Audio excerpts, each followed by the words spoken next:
कल्याणच्या सांगती या कल्याण चॅप्टर मेंबर्सच्या मुलाखतीच्या सोहळ्यात मी मिलिंद विनायक काणे आपल्या सर्वांचं पुन्हा एकदा स्वागत करतो.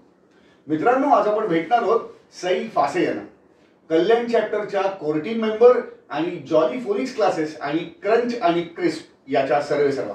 सई, हाय. हाय.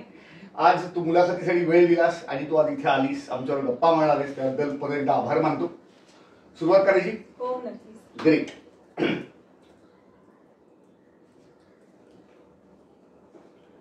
येस, आम्ही असं ऐकलंय की तू मूळची डोंबिवलीची आहेस, करेक्ट? हो. ग्रेट. मग आपण अगदी बालपणापासून सुरुवात करूया. हो. बालपण, शाळा, कॉलेज याबद्दल जरा ऐकायला आवडेल. नक्कीच. माझा जन्म कर्जतचा आहे. वा.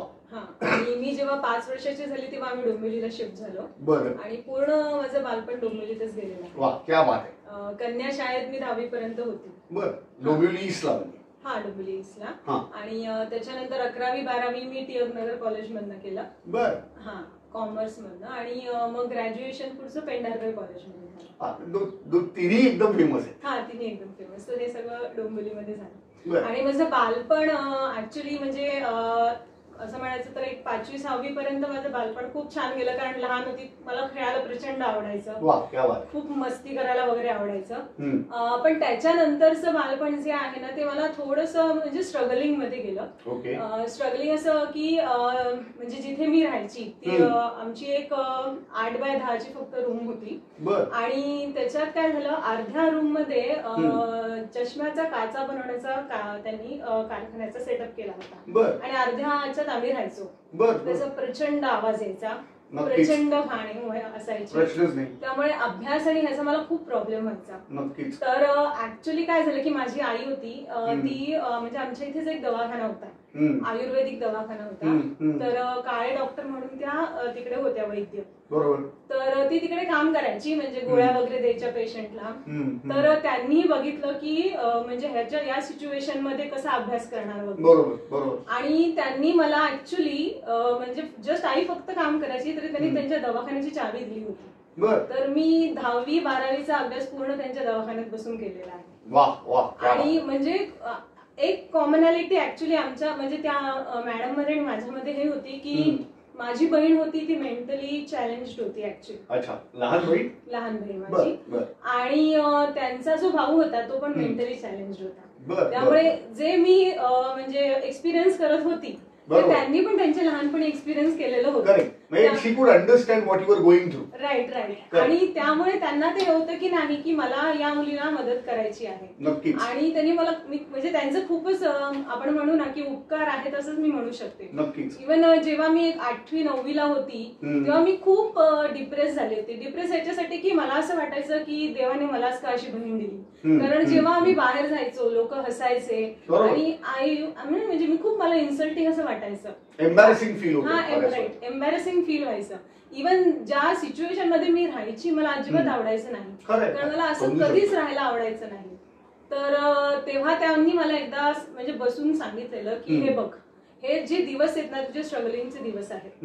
आणि ते बोलले, त्यांनी मला सांगितलं तू लिहून घे की जेव्हा तू मोठी होशील, जेव्हा तुझा जो पुढचा काळ येईल ना तू ह्याच्यापेक्षा खूप डबल सुखामध्ये राहशील.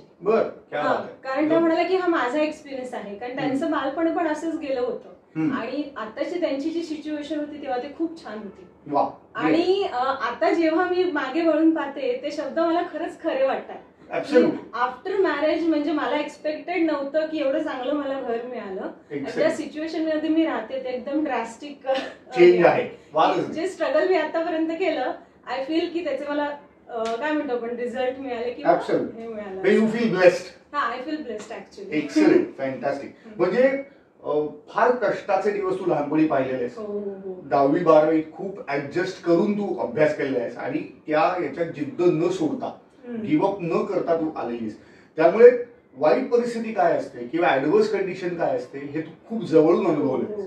आणि मला असं वाटतं त्यांनीच माणूस मेंटली टफ पडतो. म्हणजे माझं असं स्वतःचं मत आहे की याच्यात सुद्धा संधी असते की तुमच्यात ती जिद्द निर्माण होते की परिस्थितीवरती मात करता येते जर माणसाने ठरवलं तर.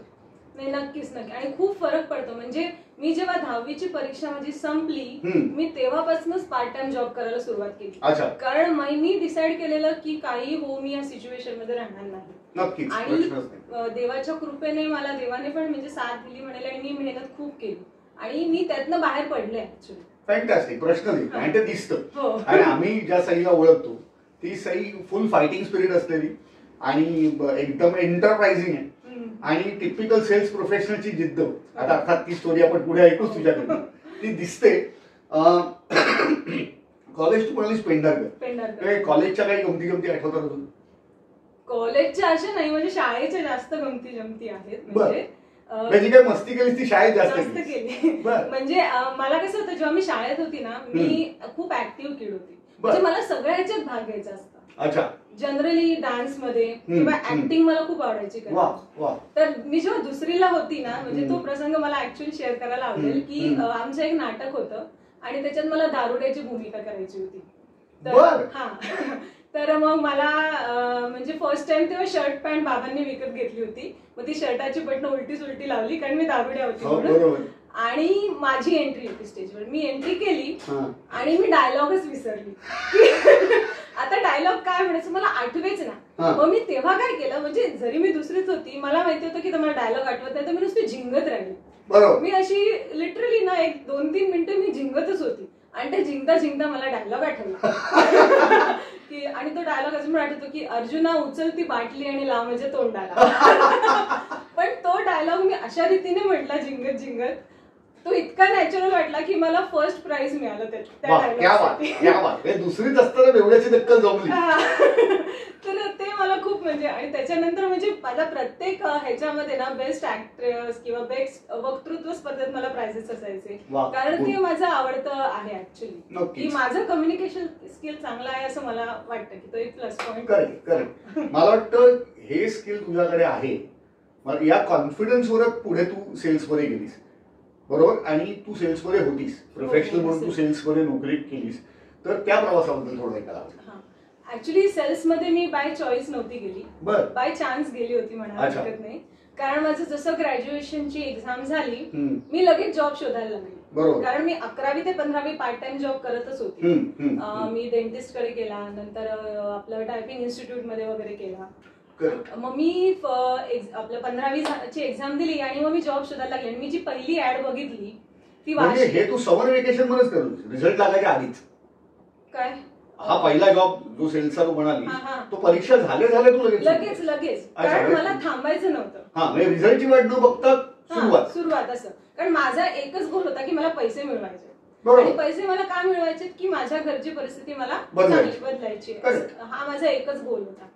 तर मग मी इंटरव्ह्यूला गेली आणि तो कॅथलिक बॉस होता आणि मी खूप टीम होती कारण तेव्हा मला इंग्लिश बोलता यायचं नाही.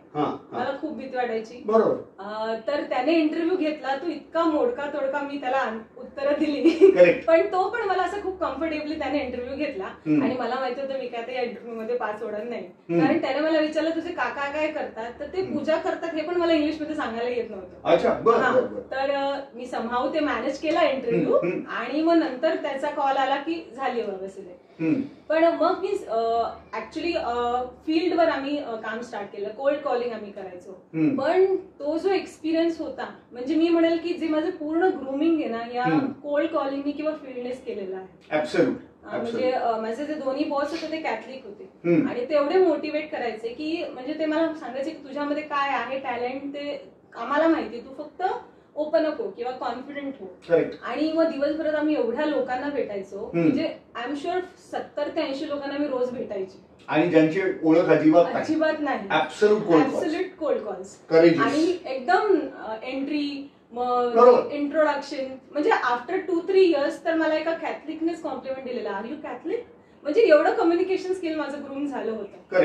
पण आणि खूप छान एक्सपिरियन्स आले मला. खूप वाईटही आले एक्सपिरियन्स आणि खूप इन्सल्टिंग सुद्धा आले. पण त्यांनी मला शिकवलं की मेंटली किती टफ व्हायचं. आणि एवढ्या ह्याच्यात मी खूप मेंटली टफ झाली. म्हणजे जवळजवळ मी 7-7.5 वर्ष सेल्स मध्ये जॉब केला आणि मी नुसतं सेल्सच नाही करायची पण मी टीम हँडलिंग पण करायची. टीमला ट्रेन पण करायची. म्हणजे तू सेल्स मॅनेजरच्या लेवल पर्यंत गेली. You were managing a team. Excellent. आणि काय प्रॉडक्ट होती जी तुम्ही काय पर्सनलाइज स्टोरी बुक्स. हो, हा, इंटरेस्टिंग. राईट. म्हणजे त्याच्यामध्ये आम्ही मुलांचं नाव प्रिंट करायचो, त्यांच्या फ्रेंड्सची नाव प्रिंट करायचो. मग त्यांना असं वाटायचं की ते स्टोरीजच पार्ट आहे. अच्छा. हा, आणि मग ते मुलांना खूप आवडायचं. सो ऍज अ गिफ्ट तुम्ही देऊ शकता. सुंदर कॉन्सेप्ट. हा, आणि पण हे कसं असायचं की आम्ही जायचो, फर्स्ट टाइम कोणाला तरी भेटायचो, जस्ट एक्सप्लेन करायचो आणि एक जस्ट पीस ऑफ पेपर द्यायचो, त्याच्याकडे पैसे घ्यायचो आणि 1 महिना थांबायला सांगायचो. तर ते मोठं टास्क होतं की तुमच्यावर विश्वास कोण ठेवणार. बरोबर. वेटिंग पिरियड खूप मोठा आहे. खूप मोठा होता. आणि असे म्हणजे 4-4, 5-5 पुस्तकं घेतली तर जवळजवळ 2000 रुपये त्यांना द्यावे लागायचे ऑन द स्पॉट, कॅश किंवा चेक. पण तरीही लोक घ्यायचे, म्हणजे युअर सेलिंग युअर सेल्फ. 100%. आणि प्लस कॉन्सेप्ट विकता आला तुला. हो, काय it was a concept selling. हे येणार आहे आणि फार छान दिसेल. म्हणजे यू यूज टू, आपण म्हणता येईल की व्हिज्युअलाइज करायला लावायची समोरच्याला की किती छान दिसेल, किती छान दिसेल. ग्रेट. आणि हे फक्त म्हणजे ऍक्च्युअली मुंबईमध्येच नाही, तर ही जेव्हा कॉन्सेप्ट आम्ही बाहेर नेली तेव्हा प्रत्येक, म्हणजे आम्ही फर्स्ट नागपूरला गेलो, नंतर ही कॉन्सेप्ट घेऊन आम्ही नाशिकमध्ये पण होतो, गुजरातमध्ये होतो, म्हणजे सुरत, अहमदाबाद, बडोदा, दिल्लीला होतो, आणि जितक्या पण ठिकाणी आम्ही गेलो तिथे पहिला पीस मीच सेल केलेला आहे. क्या बात, फॅन्टॅस्टिक. म्हणजे ही खरंच मोठी सक्सेस स्टोरी. हो हो, आणि इन्स्पिरेशनल. Great, fantastic. म्हणजे मला आता असं वाटतंय की जे तुझे कॅथलिक बॉस बनायचे की तुम्ही कितना टॅलेंट है हमें पता है. म्हणजे मला असं त्याच्यावरनं असं म्हणावं असं वाटतं की मला आठवतं की हिरे की कीमत और हीरे की चमक ये हीरे को खुद को नहीं पता होती लेकिन जौहरी को जरूर पता होती. त्यामुळे त्या अनुषंगाने तुला खरे जौहरी मिळाले होते who could actually nurture your talent and give that exposure to you की तू पुढे जाऊन त्याच्यात खूप चांगलं परफॉर्म करू शकतो. Fantastic, great. मी आपण हा साधारणपणे 2001 ते 2008-9चा काळ म्हणतो, बरोबर. ग्रेट. तिकडनं मग समीर भेटला, लग्न झालं. तुमचं अरेंज मॅरेज आहे, राईट? Arrange marriage.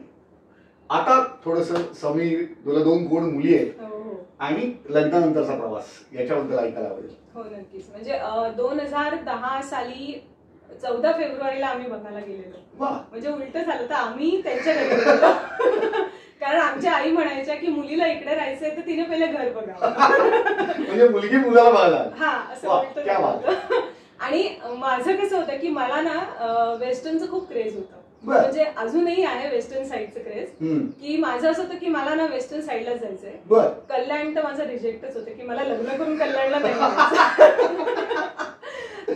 असं होतं. तर मी 14 फेब्रुवारीला, मला आठवतंय 2010ला, आणखीन एक स्थळ आलं होतं, गोरेगावचं होतं. तर मी सकाळी गोरेगावला त्या मुलाला बघायला गेली होती. हा, तर त्याच्या आईचं असं म्हणणं होतं की पहिले मुलगा आणि मुलीने भेटावं, जर पटलं तर आम्ही फॅमिलीच भेटू. बरोबर. म्हणून मग मी आणि तो एका हॉटेलमध्ये वगैरे भेटले आणि संध्याकाळी मी समीरला बघायला आले.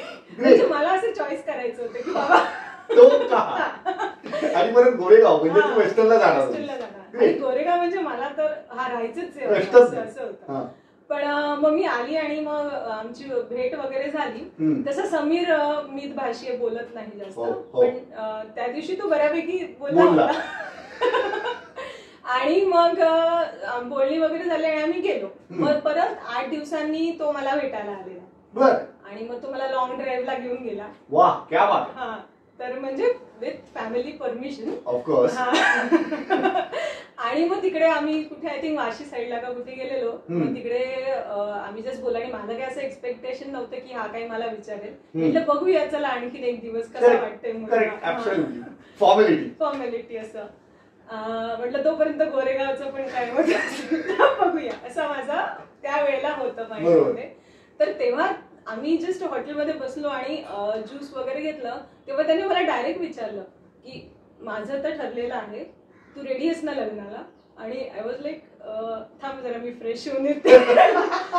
आणि मग मी ऍक्च्युली कसा विचार केला की मी त्याचं मेन कॅरेक्टर बघितलं की खूप फॅमिली लव्हिंग पर्सन आहे. म्हणजे तेव्हा मला त्याच्या बोलण्यातनं जाणवलं, केअरिंग पण वाटला आणि एकदम जेंटलमॅन वाटला. मी म्हटलं की ओके, आणि लग्न या सगळ्या क्रायटेरिया जुळल्यामुळे कल्याण चालेल. म्हणून मी कल्याणला हो म्हणाली. गोरेगावच्या मुलाचं काय झालं? नाही, म्हणजे ऍक्च्युली गोरेगावच्या मुलाचं काय झालं की मला असं वाटलं की, म्हणजे मला नेहमी असं वाटायचं की माझा नवरा ना की तो असा काय म्हणतात त्याला, मॅनली पाहिजे. असं हे नको की बायकोचं ऐकणारा वगैरे. आणि तो जो होता ना त्याला मी भेटलेली तर मला असं वाटलं की मी त्याच्यापेक्षा मीच डॉमिनेटिंग वाटली. अच्छा तर मग मला अशी नव्हतं लग्न करायचं की मला जो डॉमिनेट करू शकेल असा नवरा मला. Self professional. तर मग ते मला जरा समीर मध्ये जाणवलं म्हणून मग मी त्याला रिजेक्ट केलं आणि मग ह्याला हो म्हणाले मी. बरं त्याच्याकडनं होकार आला होता? हो म्हणजे त्याच्या आईने फोन केला होता. वा. म्हणजे तसे तर भरपूर होकार मला मुलगी पसंत आहे असं होतं पण तरीही शेवटी कल्याणकरच. ग्रेट.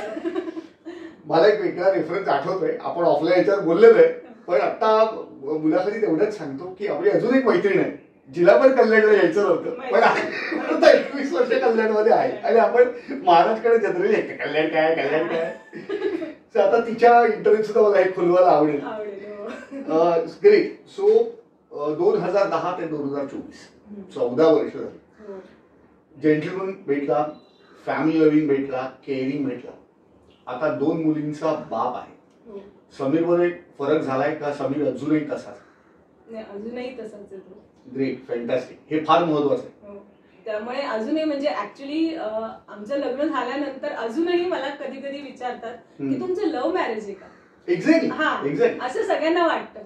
तर तो अजूनही तसा आहे आणि त्याची बेस्ट थिंग म्हणजे तो खूप डिसिप्लिन म्हणजे मुलींना पण काही गोष्टी ज्या पाहिजेत त्या करायलाच पाहिजे. कधी कधी मी म्हणते की जाऊ दे रे पण त्याचं नाही हे आताच त्यांना शिकवायला पाहिजे. 19 का मतलब 19, 20 का मतलब 20. ते त्याचं आहे. त्याच्यामुळे ते खूप छान आहे. फॅन्टॅस्टिक. आणि हे याच्यातच उलट चांगले संस्कार घडतात खूप लहान. ग्रेट. फॅन्टॅस्टिक. म्हणजे थोडक्यात काय, प्रेमळ नवरा, केअरिंग नवरा जसा तो आहे तसा प्रेमळ आणि केअरिंग बापही आहे. हे फार महत्वाचं असतं कारण मुलींकरता फादर फिगर अशी असणं फार महत्वाचं आहे. एन्करेजमेंट करतात. एक्सलेंट. सो एकंदर नोकरीतला अनुभव पण जबरदस्त होता. तू सेल्स टीम लीड करत होतीस. मग लग्नानंतर नोकरी चालू ठेवलीस? हो मी काही महिने ठेवली चालू. पण मग कसं व्हायचं की कल्याणवरून तिकडे बोरिवलीला जाणं कारण बोरिवलीला ऑफिस होतं मग ते खूप मला हेक्टिक व्हायला लागलं. बरोबर. खूप होता आणि त्याच्यानंतर मग कसं लग्नाच्या आधी गोष्ट वेगळी होती. थोड्याशा रिस्पॉन्सिबिलिटीज आपल्या वाढतात आणि मग माझ्या सासूबाई त्यांचं पण मग थोडंसं आजारपण वगैरे असायचं. माझ्या आजी सासूबाई पण होत्या लग्न झालं तेव्हा. म्हणजे रिस्पॉन्सिबिलिटी खूप जास्त. हो. तर मग म्हणून मग मी सोडला तो जॉब. नंतर मी इथे आपलं घाटकोपरला पण मी एका ठिकाणी जॉब करत होती. पण मग तो नंतर मी कन्सिव्ह केलं. मग त्याच्यानंतर आई पण जास्त आजारी पडायला लागल्या म्हणून मग मी तो पण जॉब सोडला. करेक्ट. म्हणजे सिच्युएशन बेस्ड चॉईस होता की आता सोडणंच चांगलं आहे. ह्याच्या पुढे कंटिन्यू करणं कठीण आहे. आणि मला कसं होतं की मला म्हणजे मी पण फॅमिली ओरिएंटेड पर्सन की ही जर माझ्यावर रिस्पॉन्सिबिलिटी आहे आणि मला माहिती की मला तशी जॉब करायची तेवढी गरज नाही की फॅमिली आहे बाबा. तर मग म्हणून मी ते चॉईस मी केला होता स्वतः की मला जॉब नाही करायचं मी घरी सगळ्यांना सांभाळणार. Correct. So you took a decision that okay, I'll take care of family. आणि समीर IT मध्ये आहे इतकी वर्ष आणि he was well to do at that point in time. Great. आता प्रश्न निर्माण होतो की आता तू एक व्यावसायिक आहेस आणि आम्ही तुला सगळ्यांना जॉली फोनिक्स क्लासेस ची सर्वा आणि क्रिस्प आणि क्रंच मस्तपैकी ड्रायफ्रुट्स देणारी अशी आम्ही तुला सर्व्हिस प्रोव्हायडर म्हणून ओळखतो. आणि मी तर एकदम रेग्युलर कस्टमर आहे आणि मला मी रेग्युलर तुझ्याकडे ड्रायफ्रुट्स घेतो आणि अप्रतिम क्वालिटी असते. There is no doubt about it. मग ही संकल्पना कशी सुचली किंवा या व्यवसायाकडे वळणं कसं? जॉली फोनिक्स कडे मी सांगेल पहिले की काय झालं की मी जेव्हा जॉब वगैरे सोडला माझ्या 2 मुली झाल्या. मग आमच्या पहिले आई एक्सपायर झाल्या त्याच्यानंतर एक 10 महिन्यांनी आजी सासूबाई पण एक्सपायर झाल्या. शॉर्ट पिरियड होता. शॉर्ट पिरियड होता आणि मुली थोड्याशा मोठ्या व्हायला लागल्या. आणि माझं कसं आहे की मला ना घरात बसायला आवडत नाही. म्हणजे जस्ट घरात बसून ऍज अ गृहिणी राहणं मला कधीच आवडलेलं नाही. तर तेव्हा मला ते सारखं की अरे मी एवढं केलेलं आहे आणि मला सांगायला लागतं समीर मला थोडेसे पैसे दे ना हे मला खूप हर्ट व्हायचं. आणि ते त्या बाबतीत तो माझा इगो आहेच. नाही आणि मी असं म्हणून इगो म्हणण्यापेक्षा स्वाभिमान आहे. स्वाभिमान आहे म्हणून. आणि ज्या मुलीने किंवा ज्या स्त्रीने आधी नोकरी केलेली आहे की आधी व्यवसाय केलेला आहे म्हणजे इन्कम सोर्स होता स्वतःचा आणि तो बंद झालेला आहे. तो इंडिपेंडन्स असतोच का. तो आता इंडिपेंडन्स नाही म्हटलं तर फील स्ट्रॉंगली होणं ऍब्सोल्युटली स्वाभाविक. मग त्याच्यामुळे मी बऱ्याच गोष्टीमध्ये मी हर्बल लाईफ पण ट्राय केलं होतं. हा, कारण बिईंग इन मार्केटिंग मला माहिती होतं की मी काही विकू शकते मला ते माहिती. फक्त मला टच नसला तरी आय नो की ते आहे म्हणजे. पण मग मी तेव्हा हर्बल लाईफ केलं, पण त्याच्यामध्ये मला एवढं सक्सेस नाही आलं. मग जेव्हा माझी मोठी मुलगी ज्युनियर केजीला होती, केम्ब्रिया स्कूलमध्ये होती, तर तिला ते फोनिक्स होतं आणि मी म्हणजे over a period of time तिची इम्प्रुव्हमेंट बघत होती की ती रिडिंग एवढं छान करू शकत होती त्या वेळात. आणि ते कशामुळे तर फोनिक्समुळे. तर आणि मला ना शिकवायची खूप आवड आहे. ग्रेट. आणि लहान मुलांमध्ये खूप रमते मी आणि मुलं माझ्याशी खूप पटकन अटॅच होतात. हे फार महत्त्वाचं. हा, तर मग मी म्हटलं की लेट्स ट्राय दिस, म्हणून मी जॉली फोनिक्सचा क्लास म्हणजे मी तो कोर्स केला. लाल चौकीला आहे किड्स वर्ल्ड नर्सरी तिच्याकडे. कारण ती 12 वर्षापासून फोनिक्स घेत होती. आणि ती टीचर पण बाय गॉड ग्रेस मला चांगली मिळाली. तिने मला खूप छान शिकवलं.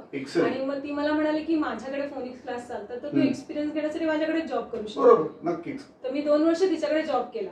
पण मला अगेन असं होतं की मी सेल्स मध्ये होती तेव्हा मी माझे डिसिजन स्वतः घ्यायची की मला कुठे जायचं, कुठे काम करायचं. त्यामुळे कोणाच्या अंडर काम करणं मला कधीच आवडत नाही. की जर तू मला सांगशील की या वेळेत ये, या वेळेत जा, तर I don't like that.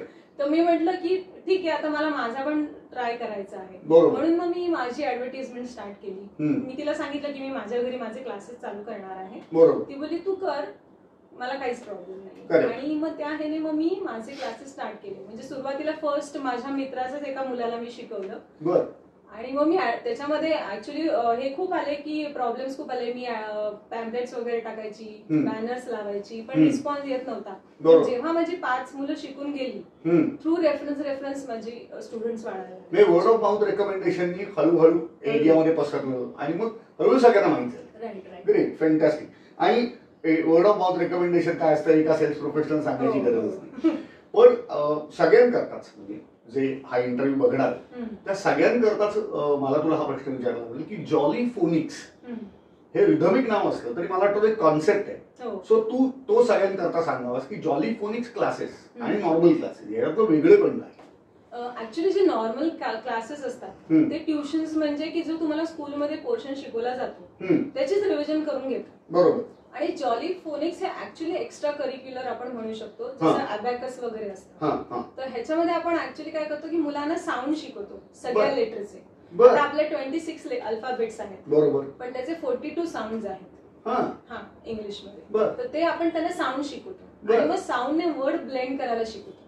Great. म्हणजे आपण लहान असताना बीएटी बॅट असं लर्न केलेलं आहे, पण आम्ही त्यांना शिकवतो ऍट बॅट असं. म्हणजे मी जेव्हा मुलाला सांगते बॅट वर्ड लिही, तो ब म्हणजे बी लिहितो, ऍ म्हणजे ए लिहितो आणि ट म्हणजे टी लिहितो असं. तर त्यामुळे त्याला स्पेलिंग जे आहेत ना ते लर्न नाही करायला लागत, विथ साऊंडने ते बनवू शकतात. हे ऍक्च्युली जॉली फोनिक्स आहे आणि ह्याचा मुलांना प्रचंड फायदा होतो. रेडी प्रश्नच नाही. मला खूप इंटरेस्टिंग कॉन्सेप्ट वाटतो. लवली. कुठेतरी मला ट्रेनिंग मध्ये वापरलं. ग्रेट. अजून काय हवे असतील तर देईन. पण मग हे याचं आतापर्यंत तुझे साधारणपणे किती स्टुडंट शिकवून झाले असतील? 50-60 तरी आरामात झाले असतील. आणि हे तू सुरुवात कधी केलीस? 5-6 वर्षापूर्वी. अच्छा, 2018. ग्रेट. आणि आतापर्यंत 50-60 स्टुडंट्स झालेले आहेत. एका बॅच मध्ये साधारण किती स्टुडंट्स असतात? एका बॅच मध्ये मिनिमम 10 असतात. अच्छा, म्हणजे 10ची बॅच असते. आणि हे याचं ड्युरेशन काय आहे? 15 to 18 months एका मुलाला लागतात जर पूर्ण कोर्स केला तर. 1.25 ते 1.5 वर्ष. हो, 3 लेवल मी शिकवते. बरं. म्हणजे जनरली बाहेर कसं की फक्त फर्स्ट लेवल शिकवतात आणि बस करतात, पण मी 3 लेवल एकदम डीप मध्ये त्यांना शिकवते. Okay, great. म्हणजे अजून जास्त फायदा. हा, म्हणजे ते गो ऍडव्हान्स. Great, fantastic. आता आपण दुसऱ्या व्यवसायाकडे येऊ. क्रंच आणि क्रिस्प म्हणजे वर्ड्सच मस्त आहे. ओके. आणि त्याच्यात तू ड्रायफ्रुट्स मध्ये डील करतेस, तर याची कल्पना कशी सुचली आणि हा व्यवसाय नक्की कधी सुरू केलास? हे ऍक्च्युली कोरोनामध्ये झालेलं व्हेंचर म्हणावं लागेल. कारण काय झालं, जेव्हा कोरोना आला माझे फिजिकल क्लासेस बंद झाले. बरोबर. ऑनलाईन पण जे माझे ओल्ड स्टुडंट होते त्यांचं मी घेतलं, त्याच्यानंतर कोणी नवीन स्टुडंट नव्हते. बरोबर. आणि रेस्ट्रिक्शन्स खूप होते रेस्ट्रिक्शन. मग तेव्हा परत असं की मी परत घरी बसली आणि मग परत ते माझ्या माइंड मध्ये की मला घरी नाही बसायचंय, मला काहीतरी करायचंय. तर तेव्हा काय झालं की माझा एक चुलत भाऊ आहे, त्याने डोंबिवलीला ऑनलाईन किराणा म्हणून असं चालू केलेलं. बर. हा, तर तो ऑर्डर घ्यायचा आणि पोचवायचा. बर. तर मग ही कन्सेप्ट मला जरा आवडली, म्हटलं आपण पण ट्राय करूया. करेक्ट. तर मी पण ऑनलाईन किराणा पहिले स्टार्ट केला. बर. आणि मग मी स्वतः जाऊन, म्हणजे कोरोनामध्ये मी जाऊन अगदी गव्हाच्या तांदूळाच्या गोणी पण मी स्कूटरवर जाऊन पोहोचवायची. वाह, क्या बात आहे. हो, मी असं केलेलं आहे. आणि मग ते मी केलं 5-6 महिने, पण त्याच्यानंतर मला जाणवायला लागलं की ते खूप हेक्टिक होत होतं, कारण खूप वजन असायचं. बरोबर. आणि मग समीर पण म्हणाला की एक लिमिटच्या वर तू नाही पोहोचवू शकत. करेक्ट. मग मला ड्रायफ्रुट्स म्हटलं की dry fruits is a better option. आणि तेव्हा खूप हेल्दीची चर्चा सगळीकडे असायची. तर म्हटलं ड्रायफ्रूट पेक्षा हेल्दी काय असणार. नक्कीच. आणि म्हणून मी ते ड्रायफ्रुट्स ऑनलाईन स्टार्ट केलं आणि ड्रायफ्रुटचं क्रंच अँड ज्यूस स्टार्ट केलं. फॅन्टास्टिक. मग आता रिस्पॉन्स ओव्हरऑल कसा आहे? ओव्हरऑल चांगला आहे रिस्पॉन्स. म्हणजे जे माझे जुने कस्टमर आहेत, जे माझ्याकडनं घेतात, ते क्वालिटी आणि रिझनेबल प्राइस आहे म्हणून ते घेतातच. आणि त्याच्यातला मी एक कस्टमर आहे. पण खरंच मी रेकमेंड करीन, अतिशय सुरेख ड्रायफ्रुट्स असतात, नक्की ट्राय करून बघा. तुम्ही एकदा खाल्ल्यानंतर डेफिनेटली तुम्हाला असा एक्सपिरियन्स येईल की ते परत मागवावेसे वाटतील, कारण क्वालिटी आणि क्वांटिटी दोन्ही अप्रतिम. पुढे जाऊ आपण. मला थोड्याशा व्यावसायिक अडचणींबद्दल तुला विचारावं असं वाटेल की जॉलीफोनिक्स आता हा नवीन कॉन्सेप्ट आहे. आय एम शुअर की तो सगळ्या पालकांना माहिती नसेल. मग जॉलीफोनिक्स पोहोचवताना विशेष अडचणी अशा काय आहेत आणि तू मात कशी केली? हा, म्हणजे सुरुवातीला मला खूप अडचणी आल्या की जसं मी म्हटलं की मी ठरवलं की मला घरी करायचं आहे. बरोबर. तर मी बोर्ड लावला, पण लोकांना हेच माहिती नव्हतं की हे एक्झॅक्टली काय आहे. बरोबर. तर मग जेव्हा मला फोन यायचे तेव्हा मला पहिले एक्सप्लेन करायला लागायचं की हे काय आहे एक्झॅक्टली. मग ऍक्च्युली आता सगळ्यांना ते माहिती झालं आहे की फोनिक्स काय आहे. बरोबर. आणि इव्हन मी म्हणजे माझे जे ऍडव्हर्टिजमेंट मध्ये आपण म्हणतो ना, त्याचा खर्च खूप झाला, कारण मी खूप ठिकाणी बॅनर्स लावायची, नंतर ते बॅनर्स फाडलेले असायचे, किंवा पेपर मध्ये आपण इन्सर्ट करतो ते पण मी खूप केलं. पण त्याचा म्हणजे काय आपण म्हणतो आउटपुट काहीच मिळत नाही. तर नुसते पैसे जात आहेत पण आउटपुट काहीच मिळत नाही. इन्व्हेस्टमेंट होतीये पण आउटपुट नाही असं. तर ते खूप स्ट्रगलिंग पिरियड तो होता, 1-2 वर्ष म्हणावं. पण त्याच्यानंतर जेव्हा मला फर्स्ट स्टुडंट मिळाला, तेव्हा मग मी असं ठरवलं की नाही, आता हा मिळाला त्याला मी बेस्टच देणार. म्हणजे ऑब्व्हियसली आता सगळ्या स्टुडंटला मी बेस्टच देते, पण मित्राचा मुलगा तो म्हणाला. हा, आणि मित्राचा मुलगा होता. मग त्याला मी जेव्हा शिकवलं आणि त्याच्यात इतका चेंज झाला, म्हणजे तो मला म्हणाला की अरे मी तुझ्याकडे पहिले का नाही टाकलं, कारण तो रायटिंग वगैरे पण नीट करायचं नाही, नंतर ते पण इतकं व्यवस्थित त्याने केलं. आणि त्याने मग रेकमेंड करून मला 3-4 स्टुडंट दिले. ग्रेट. तर ते मग नंतर वाढत गेलं. आणि आता तर असे मला स्टुडंट येतात की ज्यांनी दुसरीकडे ऑलरेडी फोनिक्स शिकलेले आहेत, पण त्यांना रिझल्ट मिळाला नाही म्हणून परत माझ्याकडे जॉईन करतात. That is power of reference. Right. Power of reference. बघता ना, पॉवर ऑफ रेफरन्स असं काम करतं. फॅन्टास्टिक. ओके. मला वाटतं 3 वर्ष झाली तुला बीबीएनजी घेऊन. हो. ग्रेट. मला थोडं बीबीएनजीच्या अनुभवाबद्दल ऐकायला आवडेल. ऑलरेडी तू व्यावसायिक झालेली होतीस, जॉलीफोनिक्स सुरू झाले होते 3 वर्षापूर्वी, म्हणजे कोरोना पण येऊन गेलेला होता, आणि तू म्हणा ते क्रंच आणि क्रिस्प मध्ये थोडीशी सेटल होत होतीस, म्हणजे probably the beginning of it. ठीक आहे. मग बीबीएनजीत येऊन तुझ्या व्यावसायिक तेवरती किंवा व्यवसायावर कसा चांगला किंवा वाईट परिणाम झाला? बीबीएनजी ऍक्च्युअली मी जॉईन केलं प्रबोध सरांनी. करेक्ट. हा, तर त्यांनी मला म्हणजे मीटिंगला त्यांनी मला बरेच वेळा सांगितलं, त्याच्यानंतर मी एकदा आली मीटिंग. बरोबर. पण मला एक म्हणजे फर्स्ट टाइम जेव्हा मीटिंगला आवडली, तर मला पहिली गोष्ट आवडली ती म्हणजे जे आपण एंडिंग करतो पसायदानाने, ते मला फारच आवडलं की असं मी कुठेही पाहिलेलं नव्हतं. आणि मेन्स म्हणजे सगळे ब्राह्मण, तर त्याच्यामुळे मी जॉईन झाली. बरोबर. एक सॉफ्ट कॉर्नर होता. हा, तो एक सॉफ्ट कॉर्नर होता. आणि जशी मी ज्या दिवशी मीटिंगला आली होती त्या दिवशीच मला पहिली ऑर्डर सुमन काकांनी दिली होती. बरोबर. तर त्यांनी मला सांगितलं, त्यांना अंजीर हवे होते, आणि मी त्यांना अंजीर अगदी त्या हॉलमध्ये तुमचं शोकेस लागणार होतं आपलं चिंतामणी. बरोबर. तर मी तिकडे नेऊन दिले होते, आणि तिकडे मला स्मिता भेटली होती. करेक्ट. आणि तिला पण गप्पा मारायला पडतात आणि मला पण आवडतं. म्हणजे तेव्हा आमची अशीच मैत्री होऊन गेली की फर्स्ट भेटीमध्ये. आणि मग मी इतकी खुश झाली, कारण मला हे खूप आवडतं, खूप मित्रमैत्रिणी गप्पा मारणं हे माझं आवडीचं काम. अगदी. आणि अशी आवड असताना स्मिता भेटलं तर समजा, त्यामुळे ते आणखीन एक पॉझिटिव्ह हे झालं. आणि मग मी म्हटलं की नाही, इथे आपलं काहीतरी होऊ शकतं. बरोबर. म्हणजे ऍटलीस्ट बिझनेस तर नेटवर्किंग नंतर मिळेलच, पण चांगले मित्रमैत्रिणी मिळतील हे मला जाणवलं. हे पहिल्याच मीटिंग मध्ये जाणवायला लागलं होतं. मला. ग्रेट. आणि मला म्हणजे जशी मी तुला म्हणाले की मी 50-60 माणसांना भेटायची, मला माणसांना भेटायला खूप आवडतं. म्हणजे असं अलिप्त राहणं मला आवडतच नाही.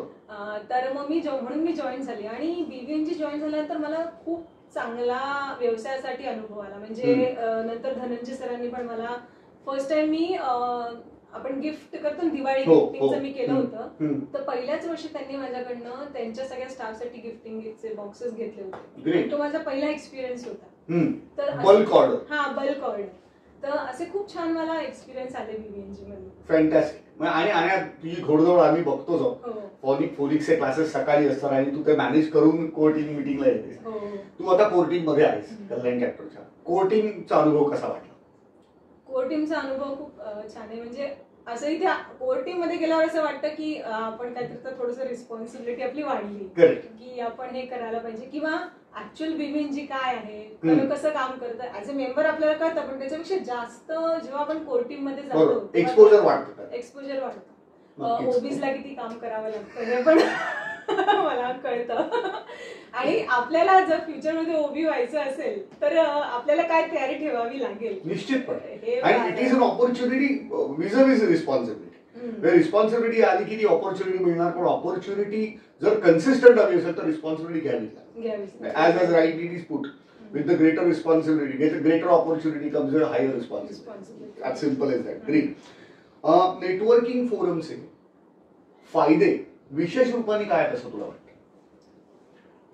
नेटवर्किंग फोरमचे फायदे म्हणजे विशेष रूपाने पहिला फायदा मला असं वाटतं की जेव्हा तुम्ही नेटवर्किंग फोरम मध्ये असता आणि समजा तुम्ही नवीन आहात तरी तुम्हाला तुमचं प्रोडक्ट सेल करायला ना जास्त कष्ट नाही घ्यावे लागत. बरोबर. कारण एक पहिला सॉफ्ट कॉर्नर असतो की तू आमचाच मेंबर आहेस. तर तुझ्याकडनं आम्ही प्रोडक्ट घेऊ. म्हणजे बरेच लोक जस्ट तू मेंबर झाला म्हणून तुझ्याकडनं प्रोडक्ट घेतात. एक्झॅक्टली. म्हणजे समजा तुम्ही नवीन बिझनेस स्टार्ट करताय आणि त्याला पहिलं पुशअप पाहिजे. जेव्हा तुम्ही पहिला सेल करताना तेव्हा जो कॉन्फिडन्स तुम्हाला येतो ना तो फार गरजेचा असतो. आणि पहिला विकत घेणारा तुमचा कॉन्फिडन्स बूस्ट करणाराच असला पाहिजे मला तरी वाटतं. तर तो एक मोठा फायदा नेटवर्किंग फोरमचा आहे की जेव्हा तुम्ही मेंबर होतात तुमचे मेंबर्स तुमच्याकडनं प्रोडक्ट घेतात प्लस तुम्हाला मोटिवेट पण करतात. नक्कीच. डोंट वरी, छान आम्ही आहोत. तर तो एक मोठा फायदा नेटवर्किंग फोरमचा आहे. Great, fantastic. शेवटच्या भागात आपण येतोय आणि मग आपण रॅपिड फायर राऊंडकडे जाऊ. सईला काय आवडी-निवडी आणि छंद आहेत याच्याबद्दल थोडंसं सांग. आवडी-निवडी म्हणजे मला गाणी गुणगुणायला म्हणायला म्हणजे मी ट्राय केलं नाही. असं सगळे मला म्हणतात आवाज चांगला, पण मी ट्राय नाही केलं. अच्छा, पण गुणगुणायला आवडतात. म्हणजे घरात मी जास्त गाणी म्हणत असते. म्हणजे सगळे म्हणतात आता बस झालं. बस झालं त्याच ऐकते. दोन्ही म्हणजे माझं ना मूड प्रमाणे असतं. सकाळी मी जर मला इच्छा झाली तर मी भक्तिगीत लावणार, त्यात मी खूप रममाण होते. रात्रीच्या वेळेला अशी रोमॅन्टिक गाणी, स्लो मोशन मधली गाणी अशी मला आवडतात. मग हिंदी पण आणि मराठी पण दोन्ही. बरोबर. फिरायला भयंकर आवडतं मला आणि नवीन नवीन जागा एक्सप्लोर करायला खूप आवडतं. आणि हा छंद जास्त मला समीर लग्न झाल्यानंतर खूप लागला. आणि इनोवा आहेच. आणि तो पण एकदम म्हणजे त्याला भयंकर फिरायला आवडतं. म्हणजे आम्ही गेलो खूप फिरतो, खूप भरतो. आणि मी 1 to 1 मध्ये ऐकलेलंच की गाडी तर किती सफरी केली आहे. सो मेजरलीला फिरायला आवडतं की गाणी गुणगुणायला आवडतं. Great, fantastic. मित्रांनो, आपण गप्पा मारतोय Kalyan chapter core team member Sai Phase यांच्याबरोबर. मस्त मुलाखत लागलेली आहे आणि आपण आता मुलाखतीच्या शेवटच्या भागात आलेलो आहोत आणि आपण आता सईला विचारणार आहोत 10 खुमासदार प्रश्न रॅपिड फायर राऊंडच्या माध्यमातून. सई, रॅपिड फायर राऊंड मध्ये 10 प्रश्न आहेत. मी तुला ते विचारणार आहे आणि तुला जी पहिली उत्तरं सुचतील ती तू आम्हाला द्यायची. रॅपिड फायर साठी तयार? फॅन्टॅस्टिक. चलो सुरू करते है रॅपिड फायर राऊंड. पहिला प्रश्न, सई कशात जास्त रमते? क्लासेस मध्ये मुलांत का सुकामेवा विकल्यात? क्लासेस मध्ये मुलांमध्ये. फॅन्टॅस्टिक. मगाशी मला तू सांगितलंस त्याच कल्पना आली होती की पहिल्या प्रश्नाचं उत्तर मिळालेलं आहे. ग्रेट. समीरकडून शिकायला मिळालेली सर्वात सुंदर गोष्ट कोणती? समीरचा मितभाषी स्वभाव, त्याचा संयम का कुटुंबावरील प्रेम? मी 2 म्हणेल. एक याच्यामध्ये एक माझं ऑप्शन आहे. एक आहे कुटुंबावरील प्रेम आणि डिसिप्लिन. मी मगाशी म्हणाले खूप डिसिप्लिन येतो आणि ती ऍक्च्युली शिकायला मिळालेली गोष्ट आहे. त्याच्या एवढी मी डिसिप्लिन नाहीये, पण शिस्तीचं महत्व त्याच्यामुळे कळलं, प्रश्नच येत नाही. 3, जॉली फोनिक्स क्लासेस हा व्यवसाय नसता तर सईने काय केलं असतं? शाळेत नोकरी केली असती, सरकारी नोकरी शोधण्याचा प्रयत्न केला असता, का गृहिणी म्हणून कंटिन्यू केलं असतं? मला वाटत नाही तिसरा ऑप्शन. अजिबात नाही. शाळेत नोकरी केली असती. Great, fantastic. हे टीचर आहेच. मोकळ्या वेळेत सई काय करते? मुलींची खेळते, छान पुस्तकं वाचते, का मनसोक्त गाडी ऐकते? मनसोक्त गाडी ऐकते. ग्रेट, ते पण तू बोलता बोलता बोललेली आहेस. सेल्स वर नोकरी सुरू ठेवली असती तर सई आता कुठल्या पोझिशनवर असते? ब्रँच हेड, रिजनल हेड का झोनल हेड? रिजनल हेड तरी कमीत कमी. क्या बात, जबरदस्त.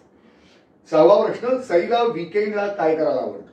समीर बरोबर मनसोक्त गप्पा मारणं, मुलींबरोबर वेळ घालवणं, का फक्त आराम करणं? मुलींबरोबर वेळ घालवायला आवडतो. बरोबर, कारण त्या दोघी धमाकेदार आहेत. ग्रेट. पुढचा प्रश्न, हॉटेलमध्ये खात असलेली कोणती डिश सई हॉटेलपेक्षा अप्रतिम बनवते असं सईला वाटतं? पावभाजी, मिसळ का दाल खिचडी?